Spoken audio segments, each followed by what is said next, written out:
Spoiler alert, swimming, popular form of exercise easy on the joints, turns out to not be good for weight loss.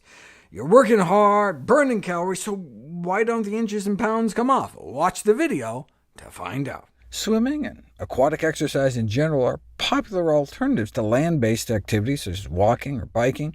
The buoyancy helps take some of the weight-bearing stress off the joints, but swimming appears to be less effective for weight loss. Obese women were randomized into an hour a day of walking, cycling, or swimming. 6 months later, the walkers lost an average of 17 pounds.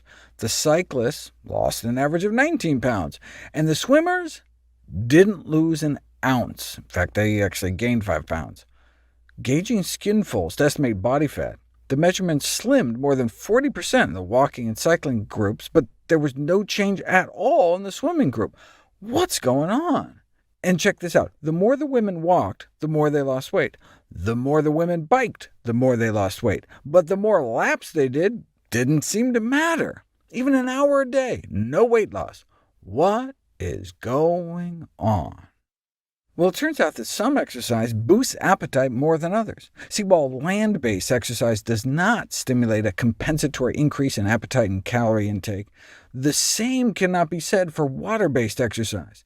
In contrast to walking, in contrast to running, and in contrast to cycling, swimming can significantly heighten hunger within hours.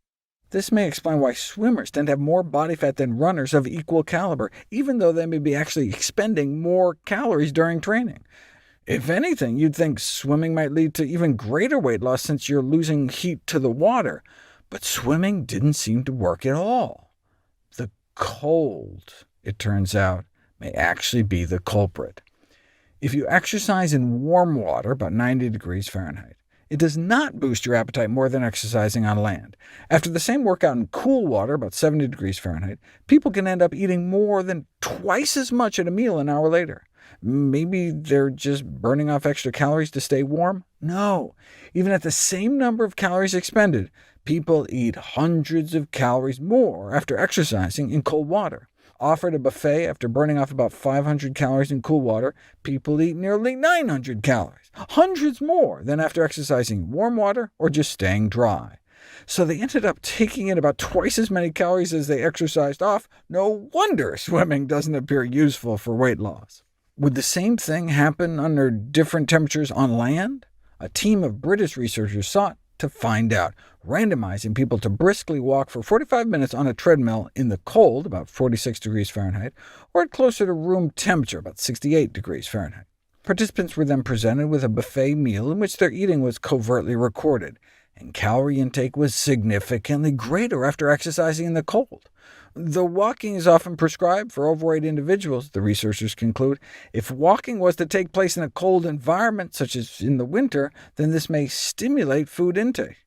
In the warmer months, though, obesity researchers suggest exercising outdoors may be preferable to an air-conditioned gym. All studies to date on the effects of hot and cold environments have found that exercising in cool water or under cool conditions on land led to an increase in post-workout calorie intake. What about a quick dip in the pool after you exercise? Australian researchers found that immersion in water for 15 minutes, cool or warm, after a running session resulted in increased calorie intake.